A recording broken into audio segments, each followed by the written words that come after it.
안녕하세요. 백두산 금융연구소의 백두산입니다. 11월 18일 금요일 오후 4시 1분입니다.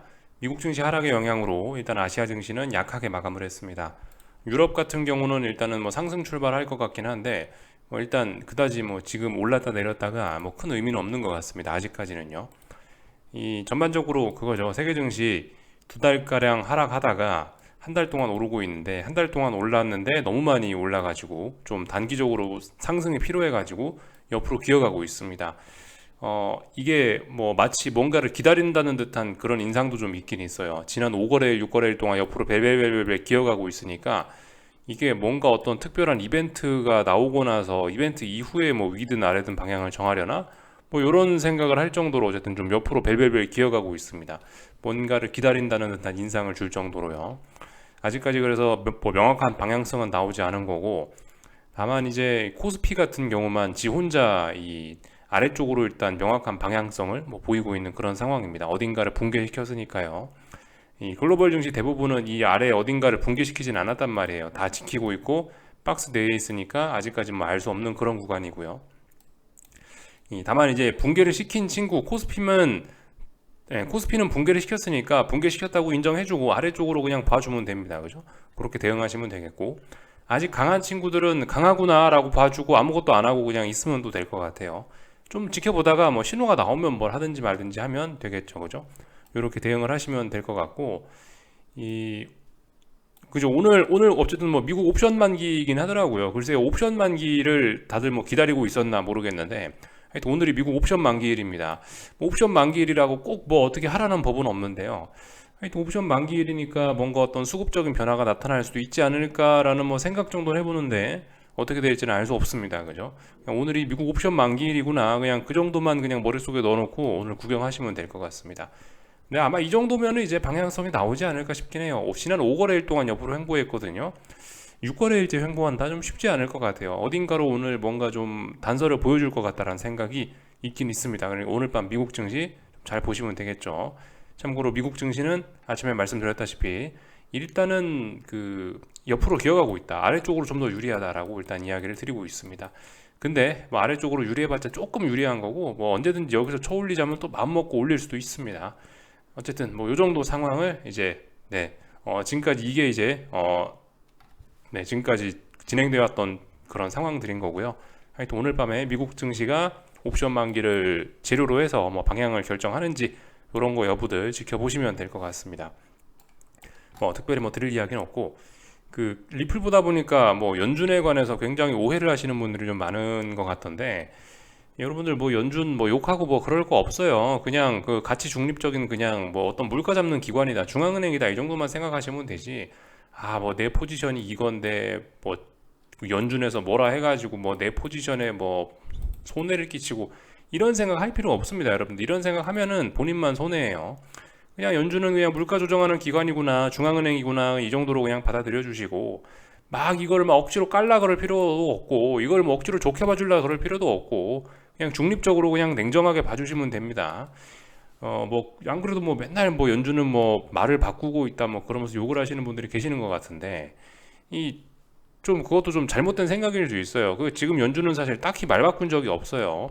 연준은 어쨌든 뭐 전반적으로 이 그 연준 안에도 다양한 총재들이 있다 보니까 이런저런 생각을 가진 사람들이 많다 보니까 서로 간에 그 어떤 좀 그 시장을 보는 정도의 차이는 있을지 몰라요. 그렇지만 전반적으로는 다 어떤 하나의 공통적인 아이디어를 갖고 있습니다. 뭐다? 긴축, 인플레가 심각하다라는 것을 인정하고 있고 이 긴축을 통해서 이 인플레를 잡고 싶은 이런 생각을 다 공통적으로 가지고 있습니다. 어, 다만 이제 사람들에 따라서 조금 더 매파적으로 해야 된다, 조금 더 비둘기파적으로 해야 된다, 그 정도 차이가 있는 거지. 지금까지 연준은 뭐 어쨌든 어떤 큰 정책의 방향성, 긴축이라는 거에 대해서 뭐 딱히 말 바꾼 적이 없어요. 이, 뭐이 정도를 좀 생각을 하시면 될 것 같고, 뭐 또 연준이 뭐 잘못한 게 있다라고 한다면은 굳이 따지자면 이제 옛날에 그 인플레가 일시적이다라고 주장하던 똥꼬집 부리던 그때가 좀 잘못됐던 거죠. 지나고 나서 보니까 그때 좀 잘못했던 거죠, 그죠?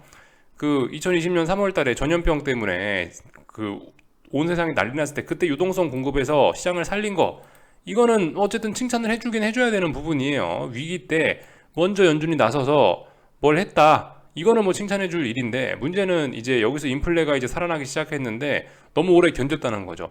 인플레가 일시적이야라고 하면서 미리 좀 긴축을 했었어야 되는데 긴축 타이밍을 너무 좀 늦춰놓고 오랫동안 시간이 지나다 보니까 이때이죠, 그죠? 긴축 타이밍을 잘못 잡아가지고 지금에서야 이제 지나치게 좀 잃어버린 타이밍을 만회하려고 지나치게 좀 급한 긴축을 하게 된 거고, 그래서 지금 이제 그 긴축으로 인한 부작용들이 세상에 나타나고 있는 거죠. 이때 잘못한 겁니다. 이때 잘못한 거고, 뭐 지금 같은 경우는 어쨌든 뭐 사고를 쳤으니까 사고 친 거에 대한 수습을 하고 있는데, 일단 뭐 그럭저럭 뭐 잘 해주고 있어요. 그럭저럭 잘 해준다는 게 뭡니까? 긴축을 잘 하고 있다는 거죠. 지금 뭐 긴축 속도가 뭐 너무 뭐 느리다 이렇게 생각하시는 분들 계실지 모르겠지만, 지금 이 연준의 긴축 속도는 역대급으로 빠른 수준입니다. 그래서 75bp 인상, 여러분들 이런 거 전 살면서 저는 지금까지 듣도 보도 못했어요. 이거는 굉장히 좀 강력한 조치라고 생각을 하셔야 되는 거고, 연준은 뭐 나름 자기가 할 수 있는 선에서 최선을 다하고 있다, 이렇게 보시면 되겠습니다. 이때 잘못한 거는 잘못했다라고 이야기하자. 지금은 뭐 그럭저럭 자기의 한계에 대해서 잘하고 있다. 근데 아무리 뭐 자기가 잘하고 있지만, 자기 한계에 대해서는 잘하고 있지만, 이런 조치가 정말 근데 정말 세계 경제를 살리는 데 도움이 되고 뭐 그럴지는 알 수가 없는 거죠. 아무튼 뭐 최선은 다하고 있고 잘하고 있다. 그럼에도 불구하고 이게 문제가 안 풀리려 그러니까 문제다. 이 정도로 그냥 냉정하게 보시면 되겠습니다. 뭐 아우 저 파월의장 저 거짓말쟁이니 뭐 이런 식으로 감정적으로 접근하시면 안 된다. 있는 그대로 받아들여 주시고, 보이는 대로 깔 건 까고 잘한 건 잘했다고 이야기해 주면 되겠습니다. 이 정도 말씀드리면 될 것 같고, 뭐 오늘도 그냥 뭐 차분하게 있었던 일들이나 좀 살펴볼까 해요. 보시면 일단 뭐 경제지표 오늘 특별한 일 뭐 없었습니다. 경제지표 발표 특별한 거 없었고, 오늘 밤에 특별한 발표 뭐 없습니다. 오늘 밤도 이슈가 없어요. 옵션 만기일이다, 이 정도 생각하시면 될 것 같고, 영국 같은 경우는 조금 전에 소매 판매가 발표가 됐는데 그래도 조금 개선이 되긴 했네요, 그죠? 조금 개선이 되긴 했네요. 이 정도. 근데 뭐 시장에 그다지 큰 영향은 안 미칠 것 같습니다. 특별한 거 없는 것 같고요. 오늘도 뭐 중국, 일본 뭐 이런 것들 쭉쭉쭉 살펴보자고요. 뭐 중국 증시 뭐 보시다시피 일단 좀 올라줬어야 되는 자리에서 일단 좀 못 오르면서 아직까지 박스권 내에서 답답한 모습 보이고 있습니다. 근데 박스권 내에 있기 때문에 뭐 딱히 뭐 할 말은 없어요. 하여튼 아직까지 강하죠, 그죠? 박스권 내에 있으니까. 뭐 일본 증시 같은 경우는 어떻습니까? 다소 좀 위험해졌습니다. 이 가야 될 자리에서 못 가고 아래쪽으로 좀 너무 바싹 내려왔어요, 그죠? 뭐 물론 일본 증시 같은 경우는 가야 할 자리는 아니었긴 했는데, 아무튼간 이 위쪽에서 자꾸 저항이 누적되고 있습니다, 그죠? 저항이 누적되고 있고 어딘가만 탁 붕괴시키면은 이제 와르르 하는 건데, 아직까지 붕괴된 건 아니고 위쪽에 저항만 누적시키고 있습니다. 상당히 불안한 그런 모습이죠. 그래서 만약에 이제 이대로 이제 시장이 하락을 한다면은 이 지난번에 11월 11일 날에 이렇게 급등했던 거는 오버슈팅으로 이제 완전히 이제 도장 찍을 수가 있겠죠. 아직까지는 이게 오버슈팅인지, 뭐 물론 오버슈팅의 냄새는 분명 나고 이게 좀 단기적으로 상승폭이 좀 과해서 오버슈팅이긴 한데, 근데 이제 이게 이제 중장기적으로 더 상승을 위한 그런 긍정적인 장대 양봉이었는지, 정말로 이거 죽기 위한 오버슈팅이었는지는 이제 조금 더 이 자리에 대한 싸움을 보면서 이제 결정이 날 것 같죠. 아직까지 뭐 알 수 없다. 중요한 자리 붕괴시키지는 않았다. 이 정도로 보면 될 것 같고요. 뭐 위안화 같은 경우도 지금 보시면은 일단 오르다가 일단 뭐 주춤하고 있다. 일단 근데 더 올라간다라고 봐주는 게 일단 맞을 것 같다. 뭐 이 정도 관점으로 보면 되겠죠. 일단 방향성 전환됐다고 보고 아직까지는 일단 눌림시 매수의 관점으로 보겠습니다. 눌렸죠? 눌림시 매수의 관점으로 일단 볼게요. 아직까지 뭐 완전히 다시 꺾였다, 뭐 다시 완전히 아래로 간다, 이런 이야기 아직까지 할 수는 없으니까 위로 올라가고 있으니까 위로 올라간다고 일단 봐주자고요. 어디까지 올라갈지는 모르죠, 그죠? 이런 것들 잘 봐놓으시면 되겠습니다. 여기 전저점 자리 지지하고 나서 지금 쌍바닥으로 올라가는 거라서 글쎄요, 좀 강력하지 않을까 싶기도 하고요. 일단 하여튼 지켜봐야 되겠죠. 근데 아무튼 이게 뭐 위안화가 계속 그 약세가 올라가는 거죠. 약세를 뭐 보일 만한 이유는 충분하다고 봐요. 뭐 계속 중국은 분위기가 안 좋아가고 유동성을 공급하네 뭐 이러고 있으니까, 이 금리를 인상하는 이 미국과 어떤 통화 가치 이런 걸 비교를 해보면은 위안화가 약세가 나오는 게 자연스러운 현상이라고 보긴 봅니다. 그 자연스러운 흐름대로 이어갈지 아니면 여기서 이제 꺾일지 좀 잘 봐야 되는 거죠.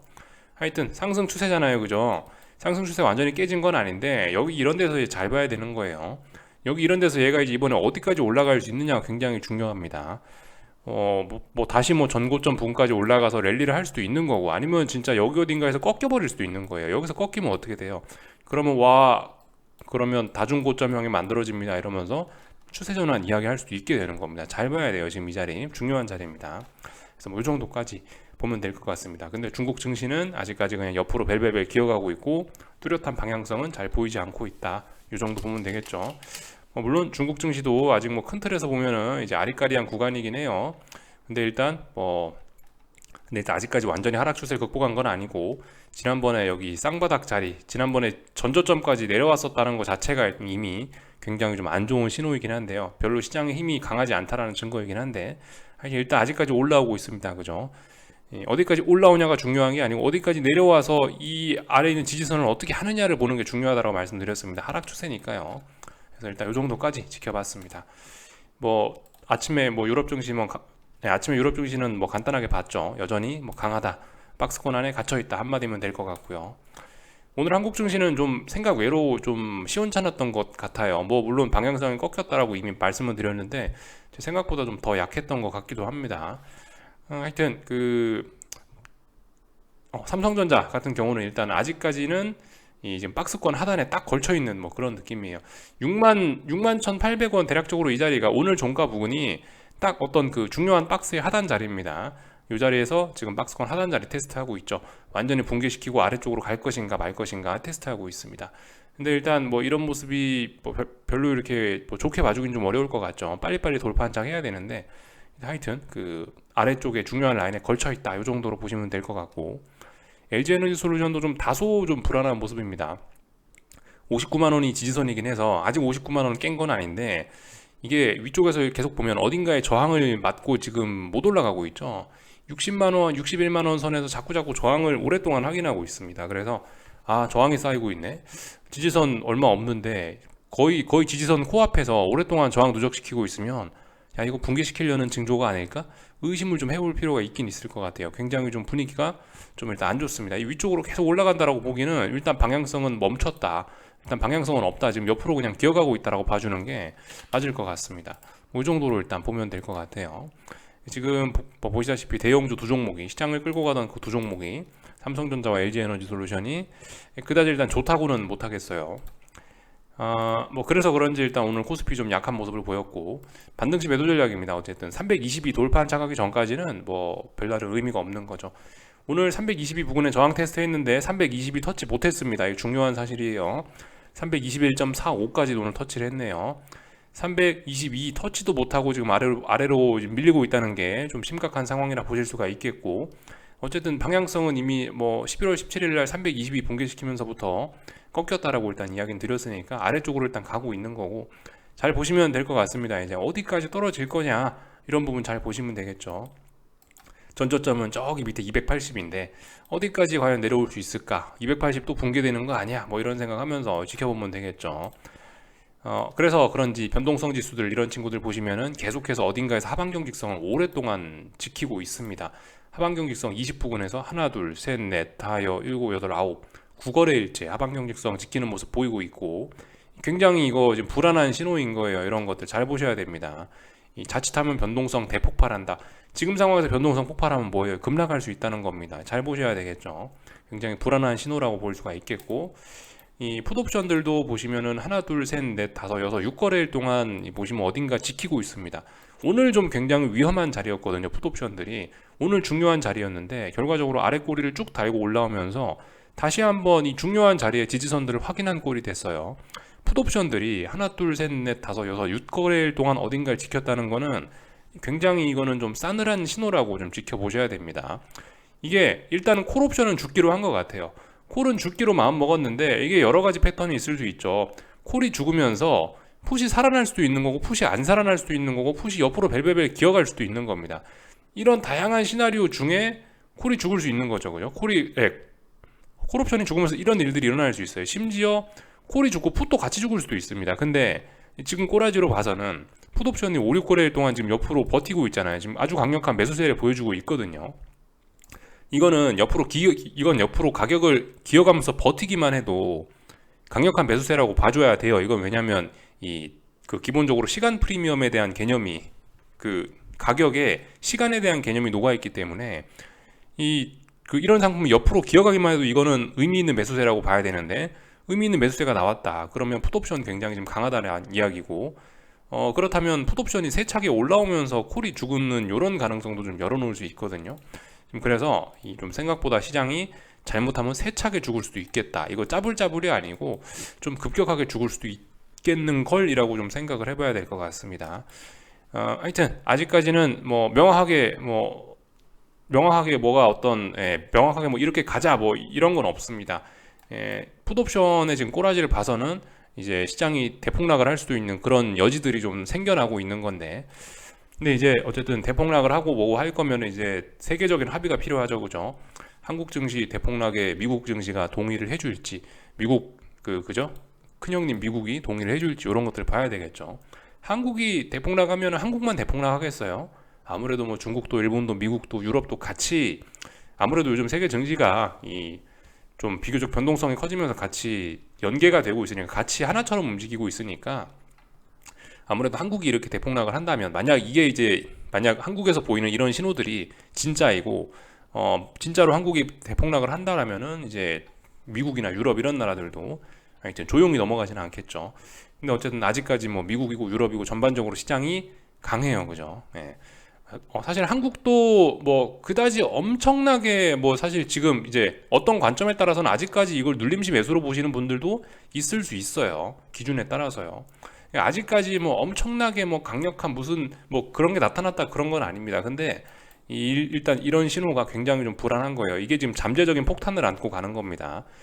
좀 하여튼 조심하셔야 돼요. 아직까지는 차분하죠. 아직까지는 어디를 붕괴시키고 그냥 차분하게 조금씩 빠져가면서 조금씩 매도 세력이 강화되는 그런 모습인데 하여튼 지금 폭탄을 안고 있는 겁니다. 이게 엄청난 파급력이 있을 수 있는 거예요. 이런 부분들 좀 잘 보셔야 되겠다 이야기를 좀 드릴 수 있겠고, 원달러 환율 같은 경우도 일단 뭐 아직까지 1125원 위쪽에 있으니까 일단 위쪽으로 계속 올라간다 이렇게 봐주면 될 것 같은데, 다만 이제 위쪽에 저항이 어딘가 있죠. 1350원 부근이 일단 뭐 저항이다 이렇게 봐주시면 될 것 같습니다.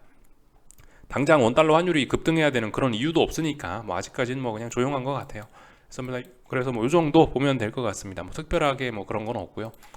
하여튼 오늘 밤에 이제 미국 증시가 옵션 만기일이니까 뭐 기술적으로 뭐 장난을 칠 수 있는 그런 날이니까 무슨 일이든 벌어지지 않을까 싶기도 하고, 하여튼 뭐 그런 관점에서 좀 지켜보자고요. 미국 증시 말씀드렸다시피 지난 5거래일 동안 어딘가를 넘지 못해서 저항이 누적돼서 굉장히 위험해요. 극복하고 싶으면 빨리 극복해야 됩니다. 지금 미국 증시도 사실 이게 이제 변동성 지수 이런 걸 보면은 별로 그렇게 이게 건전한 그런 모습은 아니에요. 아직까지는요.